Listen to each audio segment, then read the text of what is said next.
అందరికీ వందనాలండి. ఉదయకాల సమయంలో ప్రైజ్ లార్డ్. ఈ యొక్క శుభ శుక్రవారం శుభాకాంక్షలు తెలియజేస్తున్నాను. ఎందుకంటే ఈ లోకం అనొచ్చు, ఈ శుభ శుక్రవారం సందర్భంగా ఇదేంటి ఆయన బాధపడుతున్నగా మీకు శుభమేంటి చాలా మంది నాకు కొన్ని సంవత్సరాల ముందుంటే నిజమే. ఆయన బాధ, ఆయన చింత, ఆయన వేదన, రోదన అది మమ్మల్ని నరకాగ్ని నుంచి, పాపం నుంచి తప్పించిందని నా చిన్న వయసులోన చెప్పడం జరిగింది. అయితే మరొకసారి శుభాకాంక్షలు తెలియజేస్తున్నాను. సమాప్తమైనది. యోహాను 19:30. యేసు ఆ చెరకును పుచ్చుకొని సమాప్తమైనదని యేసు చెప్పి తల వంచి ఆత్మను అప్పగించాను. ఏంటి సమాప్తమైనదంటే మన కొరకు ఆయన చేసిన త్యాగం సమాప్తమైనది. మనం చేసిన యొక్క పాపము, మన మీద ఉన్న శాపం తొలగించడానికి ఆయన యాగము, ఆయన చేసిన యొక్క గొప్ప ప్రేమ త్యాగము సమాప్తమైనదని మనం గుర్తుంచుకోవాలన్నది. అయితే ఈ సమాప్తమైనది యొక్క గ్రీక్లో ఒకసారి మనం చూసుకుంటే టెట్లాస్ట్రై అంటే పూర్తిగా చెల్లించాడండి. పూర్తిగా చెల్లించడం చూడండి, ఎక్కడ కొంచెం కొంచెం ఇంకా బ్యాలెన్స్ ఏం లేదండి. ఈ లోకంలో మనం ఏదైనా చెప్పి ఒక మాట చేయకపోతే, లేదంటే మన యొక్క బంధువులు కానీ, మన స్నేహితులు కానీ, రాజకీయ నాయకులు కానీ ఏదైనా చెప్పిన యొక్క వాగ్దానం నెరవేర్చకపోతే అది ఏమంటాము? ఇది అబద్ధపు మాటలు, మోసపు మాటలు అంటాం కదండి. అటువంటి కాదండి. మన దేవాదేవుడు, మన రక్షకుడు మన కొరకు గ్రీకులో చూసుకుంటే టెట్లాస్ట్రే అంటే పూర్తిగా చెల్లించును. మన మీద ఉన్న పాప శాపం యొక్క భారమును పూర్తిగా, దానికి చెల్లించవలసిన క్రయధనమును పూర్తిగా చెల్లించడానికి గొప్ప మాట మనం చూడటం జరుగుతుంది. అయితే ఈ యొక్క బానిసత్వంలో, ఈ పాప శాపం యొక్క బానిసత్వంలో ఉండేటప్పుడు మన మన యొక్క మనకు రావాల్సిన యొక్క శాపం, మనకు రావాల్సిన ఇంకా శిక్షను తప్పించుటకు ఆయన ఏంటండి, ఆ రోజుల్లో ఒక బానిసల గురించి ఏదైనా చెల్లించాలంటే మనం క్లెయిమ్ చేసుకోవాలంటే ఆ బానిసలను క్లెయిమ్ చేసుకుంటే ఏదో డబ్బునో, ఏ ధనమునో, ఏ బంగారమునో, ఏ వెండినో చెల్లించి ఆ యొక్క తీసుకునేవారు. కానీ మనకు ది గ్రేట్ ఎక్స్చేంజ్, పాపంకు బదులు, శాపం బదులు మన పాప శాపంను తన మీద వేసుకొని తనకున్న నీతిని మనకివ్వడం జరిగింది. అయితే ఈ యొక్క బానిసత్వానికి బదులుగా ఏంటి, తన యొక్క ఏ వెండి కానీ, ఏ బంగారం కానీ ఇవ్వలేదు. కానీ దానికంటే విలువైన నిష్కలంకంతో కూడిన పరిశుద్ధ రక్తము మన కొరకు చిందించబడింది. పరిశుద్ధ యొక్క దేహము మన కొరకు బంధించబడింది, సిలువ వేయబడింది జరిగింది. హల్లెలూయా. అయితే చూడండి, మరొక వాక్యాన్ని ముందుకు చూసుకొని మనం ముందుకెళ్దాం. యోహాను సువార్త 10వ అధ్యాయము 11, 15 వచనం మనం చూసినట్లయితే, మంచి కాపరి, నేను గొర్రెలకు మంచి కాపరిని, మంచి కాపరి గొర్రెల కొరకు తన ప్రాణం పెట్టెను. నిజమే కదండి. ఈ లోకంలో దొంగ దేనికి వస్తాడంటే, దాని పై వచనాలు చూస్తే మోసపుచ్చటానికి వస్తాడు. కానీ మన కాపరి మనల్ని కాయటానికి వచ్చాడు. మన కాపరి తన ప్రాణమును అర్పించడానికి వచ్చాడు. మన కాపరి ఈ లోక నరకాగ్ని నుంచి తప్పించడానికి, ఈ లోక పాప శాపం నుంచి తప్పించడానికి, ఈ లోక వేదన రోదన నుంచి తప్పించడానికి, పగిలిపోయిన గుండెను బాగు చేయటానికి వచ్చిన, సమాధానం లేని వారికి సమాధానం ఇవ్వటానికి వచ్చిన్నాడని మరొకసారి జ్ఞాపకం చేసుకోవాల్సి ఉంటుందండి. అయితే సమాప్తమైనది. ఏ సమాప్తమైనది? ఇదిగో నా యొక్క బిడ్డల కొరకు, నా గొర్రెల కొరకు నేను ప్రాణం పెట్టి దలిచున్నాను. చెప్పిన మాట నెరవేర్చిన వారు ఎవరైనా ఉన్నారంటే కేవలం మన ప్రభు అయిన యేసుక్రీస్తు మాత్రమేనండి. చూడండి, ఎంత కష్టం వచ్చినా, నష్టం వచ్చినా మన కొరకు ఫుల్ఫిల్ చేశాడండి. సమాప్తమైనదంటే ఫుల్ఫిల్ చేశాడు. గెత్సెమా ఒకసారి మనం ఆ సన్నివేశాన్ని చూసుకుంటే చూడండి, ఆయన వేదన ఎక్కడంటే లోక 22:44 ఆయన వేదన పడి మరి ఎంత ఆతురంగా ప్రార్థన చేయగా ఆయన చెమట నేల మీద పడుచున్న గొప్ప రక్త బిందువులు ఆయన. ఈ మాట డాక్టర్ లూక్ ఈ పత్రికలో మాత్రమే రాయబడిందండి. చూడండి, సైంటిఫిక్ గా చూసినట్లయితే అది దాని ఇన్ఫెక్షన్, దాని పేరు కూడా మనకు కనబడుతుందండి.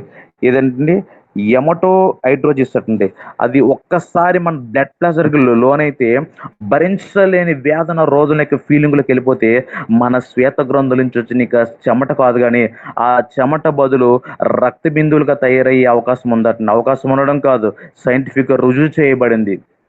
చూడండి, ఎంత గొప్ప యొక్క ప్రేమను మనం చూడగలుగుతున్నాం, ఎంత గొప్ప యొక్క సన్నివేశాన్ని మనం మన ప్రభువులో, మన రక్షకులో మనం చూడగలుగుతున్నాం. మత్తయి సువార్త 26 అధ్యాయం 38, 39 చూస్తున్నట్లయితే, ఇదిగో నా యొక్క మన కొరకు ఆయన పలికిన మాట ఏంటంటే, అప్పుడు యేసు మరింతగా నా ప్రాణం బహు దుఃఖములో మునిగి ఉన్నది, ఇదిగో మీరు ఇక్కడ ఉండే తన శిష్యులతో చెప్పి మరికొంచెం ముందుకెళ్ళి సాగిలిపడి, నా తండ్రి సాధ్యమైతే ఈ గిన్నె నా యొద్ద నుండి తొలగిపోనము, అయినను నా ఇష్ట ప్రకారం కాదు నీ చిత్తమే. అబ్బా, చూడండి ఈ మాట మామూలుగా మనం చదివితే మనకు అర్థం కాదు, కానీ కొంచెం ప్రేమ లోతుల్లోకి వెళ్తే అది మనం భరించలేని బాధ అండి. ఈ గిన్నె ఎవరికి సాదృష్టం అండి? నువ్వు నేను చేసిన నీకు పాపంకు సాదృష్టం. ఆ గిన్నెలోనిది మరి కాసేపట్లో త్రాగబోతున్నాడంటే, దేవుడు తనని, క్రీస్తుని ఒక పాపముగా మార్చబోతున్నాడు. The great exchange. మానవుని యొక్క పాపం తీసేసి తన కుమారుడైన ప్రభువుని యేసుక్రీస్తుని పెట్టి తనకున్న నీతి, తనకున్న రక్షణ మనకివ్వడం జరిగింది. సమాప్తమైనది. చూసారా ఎంత గొప్ప ప్రేమ యొక్క త్యాగం మనం చూడవచ్చు. మరొక మాట మనం చూసుకొని ముందుకు వెళ్దాం. ప్రతి ఒక్కరి కూడా సమాప్తమైన యేసుక్రీస్తు సిలువలు ఈ మాటను పలికినప్పుడు అండి, తండ్రి తనకిచ్చిన పనిని నెరవేర్చి సిలువలో సమాప్తం చేశాడు. చేయుటకు నీవు నాకు ఇచ్చిన పని నేను సంపూర్ణంగా నెరవేర్చి భూమి మీద నేను మహింపరిచితనయ్యా. చూడండి, మత్తయి సువార్త 20:28 మనం చూసుకున్నట్లయితే, ఆయన అందరి కొరకు విమోచన క్రయధనముగా తన్ను తానే సమర్పించుకున్నాడు. మనకి కొన్ని సన్నివేశాలు ఆ యొక్క రోమా వారు అలా చేశారు, ఇలా చేశారు కనబడుతున్నాయి, కానీ లేఖనం నెరవేర్చబడినట్లుగా తన్ను తానే సమర్పించుకున్నాడు. తన ఎవరికి బలవంతము ఇవన్నీ కాదు, కానీ మనందరి కొరకు తన్ను తానే. ఎవరైనా శిక్ష తెలిసి ఎవరైనా వెళ్తారంటే వెళ్ళారండి.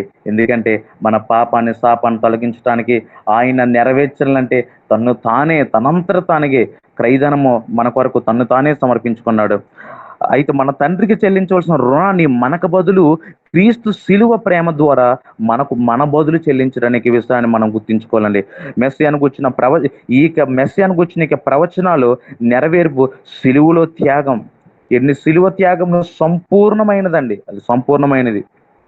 ఏ విధంగా సంపూర్ణమైందంటే, నశించిన దాన్ని వెతికి రక్షించాలని తన యొక్క మొదటి రాకడ యందు మనకి ఏం తెలుసుకోవాలంటే, ఇదిగో నశించిన దాన్ని వెతికి రక్షించాలనే ఉద్దేశం నెరవేర్చబడింది. అకంప్లిషన్ నెరవేర్చబడింది.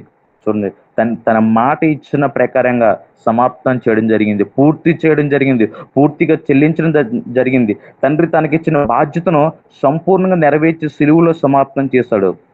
అలాగే రోమా 3:23 చూసినట్లు, ఏ భేదం లేక అందరూ పాపం చేస్తే దేవుడు అనుగ్రహించే మహిమను మనం పొందలేనప్పుడు యేసుక్రీస్తు ద్వారా పాప బంధకాల్లో ఉన్న మనము విడిపించబడి నీతిమంతులుగా తీర్చబడిన ఉద్దేశము నెరవేర్చబడింది. హల్లెలూయా. చూడండి, అకంప్లిషన్ నెరవేర్చబడింది, సమాప్తం చేయబడిన, కంప్లీట్, పూర్తిగా చెల్లించాడటండి. అలాగే యోహాను 5:30 చూసినట్లయితే, నా ఇష్టం నెరవేర్చుకుని నేను రాలేదండి, నన్ను పంపిన వాని చిత్తం నెరవేర్చడానికి పరలోకం నుండి దిగి వచ్చి అనే మాటను సంపూర్ణంగా నెరవేర్చాడటండి. దేవుడు ఎంత గొప్ప మాట పలుకుతున్నాడు మన కొరకు, నీ కొరకు, నా కొరకు. ఎట్లనగా తండ్రి మనల్ని క్రీస్తు ద్వారా తనతో సమాధాన పరుచుకొని ఈ లోకంలో ఇదిగో ఇలాగే మనల్ని పెట్టినట్లయితే మనము పాపానికి, శాపానికి బానిసమైపోతాం. కానీ అలా మనల్ని విడిచిపెట్టి ఇదిగో మరలా కోల్పోయిన సంబంధాన్ని, మరలా కోల్పోయిన సమాధాన్ని మరలా నేను ఏర్పాటు చేసుకోవటానికి నా కుమారునే ఒక బలిదానాన్ని పంపి, లేక నేనిచ్చిన మాట ప్రకారంగా దాన్ని కంప్లీట్ సమాప్తం నేను చేశానని మనకి 6వ మాట ద్వారా దేవాదేవుడు మనకు మరొకసారి తెలియజేస్తున్నాడు. యేసుక్రీస్తు ద్వారా మనల్ని పరిశుద్ధపరచును. ఈ యొక్క పరిశుద్ధపరిచే కార్యము ఎక్కడ సమాప్తమైనది, ఎక్కడ నెరవేర్చబడినంతే సిలువులో సమాప్తమైనది. సిలువులో శ్రమ, సిలువులో మరణంపై విజయము సమాప్తమైనది. ఎన్ని పాపం మీద మరణము విజయము సమాప్తమైనది. దేని మీద విజయం అండి? మరణంపై విజయం. ఏ మరణము? పాప శాపముల మీద ఉండే మరణము సమాప్తమైనది. చివరిగా కంక్లూజన్ ఒక మాట చెప్పి నేను ముగిస్తాను. పరిపూర్ణమైన వాడు అసంపూర్ణమైన మన కొరకు తన్ను తాను అర్పించుకున్నట్టుకు సిద్ధపడ్డాడండి. తద్వారా మనం ఏమైనా తెలుసుకోవాలని ఉన్నట్లయితే, అసంపూర్ణమైన మనము ఆయనలో పరిపూర్ణం అవుతాము. ఇంకా ఎవరైతే అవలేదో అవుతారో, ఆల్రెడీ మనం అయ్యాము. ప్రస్తుతం నేను మనం అందరం ఒక మాట మనం గుర్తించుకోవాలండి. ప్రస్తుతం మేము మనం అసంపూర్ణుడు. ఇదిగో క్రీస్తు శిలువ సంపూర్ణమవుతేనే కానీ ఒకనాడు మహిమలో క్రీస్తుతో నేను పరిపూర్ణుడు కాను అనే మాటను గుర్తించుకోవాలి. కాబట్టి ఎప్పుడైతే మనం ఇటువంటి ఒక ఉద్దేశంతో ఉంటామో మనం కూడా ఆయన సమాప్తం చేయబడడం జరిగింది. మనం కూడా అసంపూర్ణమైన మనము ఈ క్రీస్తు శిలువ మార్గంలో మనం నడిచినట్లయితే, ఈ క్రీస్తు శిలువ మార్గంలో ఇంకా యథార్థమైన హృదయముతో ఆయన ప్రేమ విలువలను తెలుసుకొని ఆయన యొక్క మార్గం నడిచినట్లయితే మనం కూడా ఆయన యొక్క శిలువ ప్రేమతో పాటు మనం కూడా సంపూర్ణమవుతామనే యొక్క మాటను మనం గుర్తించుకొని మన జీవితాన్ని మనం కొనసాగించాలనే యొక్క గొప్ప మాటలను నేను ముగిస్తున్నాను. అందరికీ వందనాలండి. Praise the Lord. Praise the Lord. Hallelujah, hallelujah, hallelujah. చాలా చక్కగా ఏమేమి సంపూర్ణమయ్యేనో అసంపూర్ణ పరిపూర్ణత లేని మా కొరకు పరిపూర్ణుడును సంపూర్ణుడును దైవమైన యేసు తాను వనరుచిన కార్యము సంపూర్ణముగా చేసాను. ASHA and Naomi. శిక్షకు పాత్రుడనయ్యా రక్షణ తెచ్చితివయ్యా, శిక్షకు పాత్రుడనయ్యా రక్షణ తెచ్చితివయ్యా, అక్షయ భాగ్యమునియా మోక్షంబు చూపితివయ్యా, అక్షయ భాగ్యమునియా మోక్షంబు చూపితివయ్యా, అపరాధిని యేసయ్యా కృప చూపి బ్రోవుమయ్యా, అపరాధిని యేసయ్యా కృప చూపి బ్రోవుమయ్యా. 7వ మాటతో ముగింపు మాట మనకు వివరిస్తారు. 3వ మాట అమ్మ మాటతో రావాల్సింది, మరి 7వ మాటతో ఆశీర్వదించవలసిందిగా దేవుడు అమ్మగారిని మన మధ్యలోకి తీసుకుని రావటం చాలా సంతోషం, ఆశీర్వాదకరము.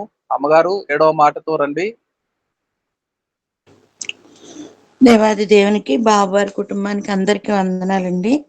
7వ మాట వివరించుకుందాము. యోహాను సువార్త 19వ అధ్యాయము 30 వచనంలో కూడా మనకు కనపడుతుందండి. యేసు ఆ చెరకును పుచ్చుకొని సమాప్తమైనదని చెప్పి తల వంచి ఆత్మను అప్పగించిన దివ్య దేవుడు, పరిశుద్ధుడైన మహాదేవుడు మనకు శిలువలో పలికిన ఈ సప్త పలుకులు చాలా మన అనుదిన జీవితాలకి మార్గదర్శకంగా ఉంటాయండి. దేవుడు ఆది అందు సమస్త సృష్టిని చేసి మానవులను అలాగే ఆదాము హవ్వలను సృజించి సృష్టిలో ఉన్న సమస్త జీవరాశులను ఏలుడని చెప్పాడు ఆయన. అయితే వారు ఆజ్ఞను ఏం చేశారంటే ఆదిలో అతిక్రమించారని చెప్పి ఆజ్ఞ అతిక్రమమే పాపం అని చెప్పి మానవాళి మన జీవితాలకి పాప పరిహారార్థమై చెప్పబడిన ఈ యొక్క ప్రత్యేకమైన ప్రపంచ చరిత్రను మార్చగలిగినవి ఈ యొక్క శిలువ పలుకులు 7 మాటలు కూడా చాలా అద్భుతంగా ఈ మాటలు వివరణ చేశారండి. ఈ యొక్క 7వ మాటలో కూడా తండ్రి నా ఆత్మని నీకు అప్పగించుచున్నాను అంటున్నారు. అంటే దివ్యదేవుని ఆత్మను అప్పగించే విధానంలో మనకి నేర్పించేది మన యొక్క శరీరం అంతయు కూడా మన్నే, కానీ దేవుడు మనకు అప్పగించిన ఆత్మను ఆయన దయచేశాడు కనుక ఆయనకి మనందరం అప్పగించాలని మనకి నిజాన్ని బాహాటంగా ఆయన తెలియచేస్తున్నారు. ఏమిటి ఆత్మకి శరీరంకి అంటే శరీరం మన్నవుతుంది, ఆత్మ దేవుడు దయచేశాడు కనుక ఆత్మను ఎప్పటికైనా అప్పగించాలి. ఇదిగో నేను అప్పగిస్తున్నాను.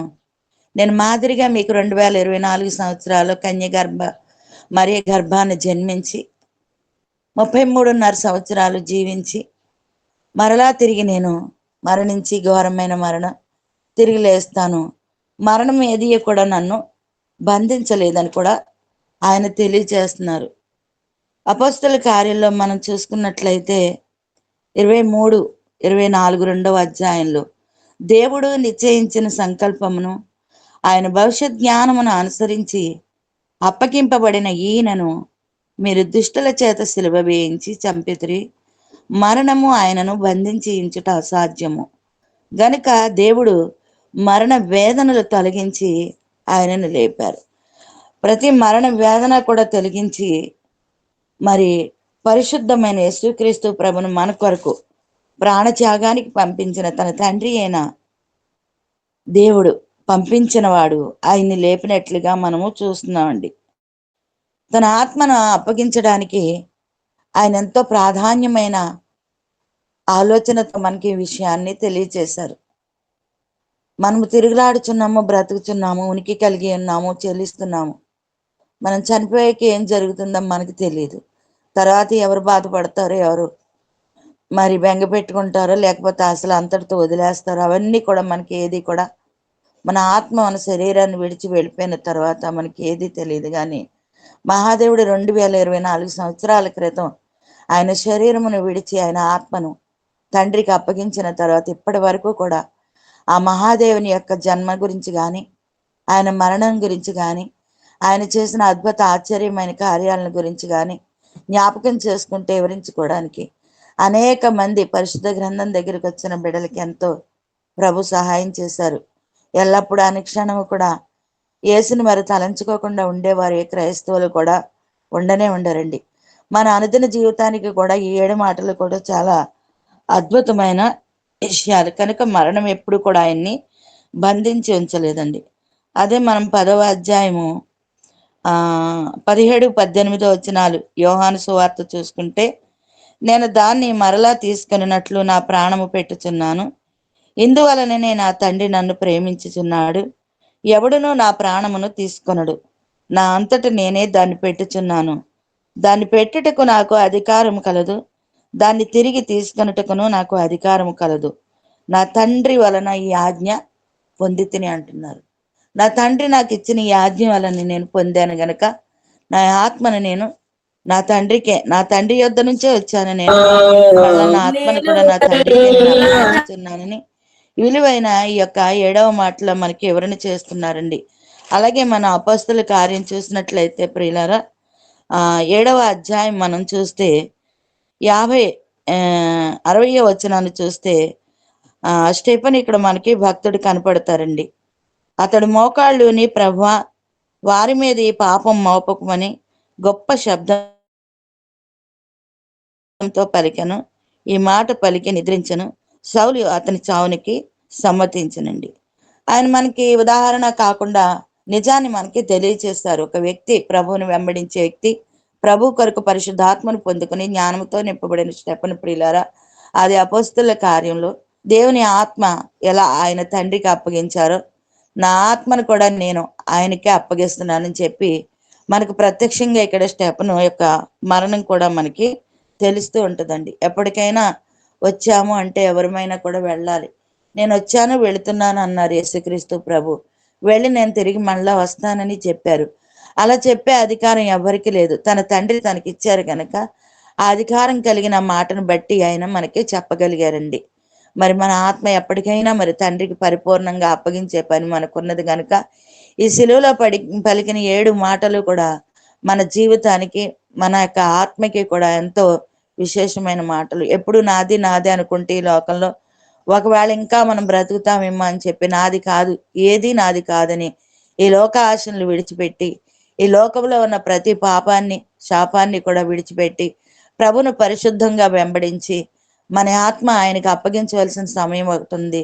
జరాభద్రం జాగ్రత్త జనులారా, ఈ విషయాన్ని మీరు ప్రాముఖ్యంగా తెలుసుకోండి అని చెప్పి విశేషమైన కృపతో ఈ 7 మాటలు కూడా సెలవులో పలికినట్లుగా ప్రభు అద్భుతంగా మనకి తెలియచేశారు. ఈ 7 మాటలు కూడా నిత్యము కూడా మన జీవితాలకి ఎంతో అనువైన మాటలండి. జీవిత విధానంలో మనం నేర్చుకొని ఇంకా ముందుకు సాగుతూ ఉంటే మన తుది శ్వాస వరకు కూడా మనం నమ్మకంగా ఉంటే మనల్ని చూసి సంతోషించే దేవుడు ఎవరైనా ఉన్నారంటే మన ప్రభు అయిన నజరేడైన యేసుక్రీస్తు ప్రభు వారు మాత్రం ఒక్కరే ఉన్నారండి. ఆయన మనకిచ్చిన తండ్రి అయిన దేవునికి, అలాగే క్రీస్తు ప్రభు వారి యొక్క కృప, అలాగే ఆదరణకర్త అయిన పరిశుద్ధాత్మ దేవుని యొక్క సన్నిధి సహవాసం మనందరికీ ఎప్పుడు నిత్యము కూడా తోడుగా ఉంటుంది. అట్టి కృపా దేవుడు మనందరికీ దయచేయను గాక. ఆమేన్. నీ మరణపు వేదన వృధా కాదు, నామది నీ వేదనలో మునిగి. నీ మరణపు వేదన వృధా కాదు, నామది నీ వేదనలో మునిగి. క్షేమము కలిగెను హృదయములో, క్షేమము కలిగెను హృదయములో. భాసిల్లెను సిలువలో పాపక్షమా. యేసు ప్రభుని దివ్య క్షమా, భాసిల్లెను సిలువలో పాపక్షమా. హల్లెలూయా, హల్లెలూయా, హల్లెలూయా, హల్లెలూయా, హల్లెలూయా, హల్లెలూయా. స్తోత్రం, స్తోత్రం, స్తోత్రం, స్తోత్రం, స్తోత్రం. 7 మాటలు సిలువలో ప్రభుల వారు పలికిన మాటలు. ఎంత చక్కటి వివరణ, ఎంత చక్కటి ఆత్మీయ పాఠాలు. ఇది ఎలా సాధ్యము? కొద్ది సమయానికే 7 మాటలు ఆయా దూర దూర ప్రాంతముల నుంచి దేవుడు ఏర్పాటు చేసుకున్న దేవుని సేవకులు, దైవజనులు, దైవజనరాన్లు సమయం సరిపోతుందా అని కాస్తంత భయమే కలిగింది. కానీ పరిశుద్ధాత్మ దేవుడు మన మధ్యలో సంచరిస్తున్నాడు. చక్కగా సమయం సరిపోయింది.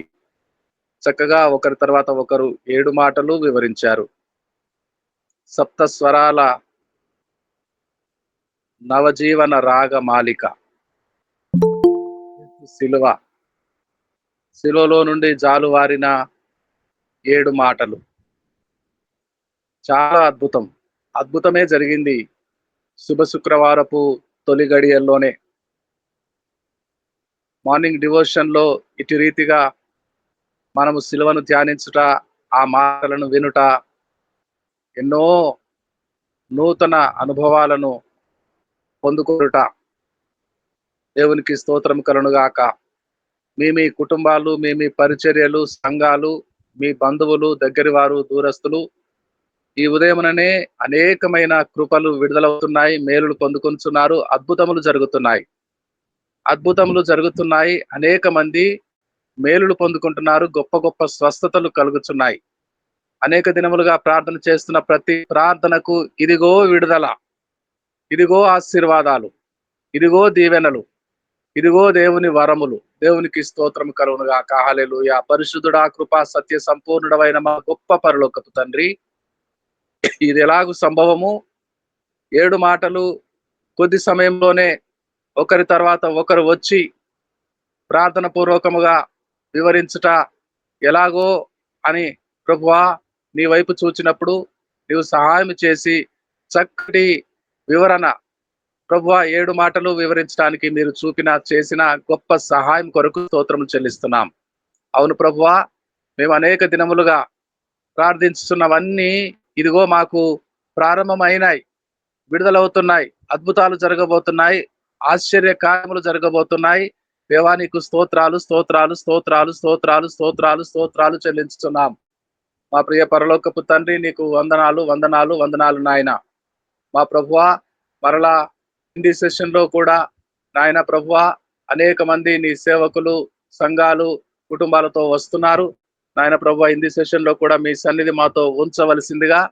ఇంత చక్కగా తెలుగు డివోషన్ ఈ శుభ శుక్రవారము ఉదయముననే మేము నీ సిలువ ఎదుట కనపడుటకు మీరు ఇచ్చిన ఈ గొప్ప భాగ్యం కొరకు, మీరు మాట్లాడుతూ ఉన్న మాటలన్నీ వినుట కొరకు, సిలువను ధ్యానించుట కొరకు, మీరు చేసిన ఈ గొప్ప సహాయం కొరకు లెక్కలేనన్ని స్తోత్రాలు చెల్లించుకుంటూ మా ప్రియ రక్షకుడును, మా విమోచకుడును, నీ ప్రియకుమారుడైన యేసు క్రీస్తు ప్రభుల వారి పరిశుద్ధ నామమున ప్రార్థన అడిగి సమర్పించుకొంచున్నాము పరమ తండ్రి.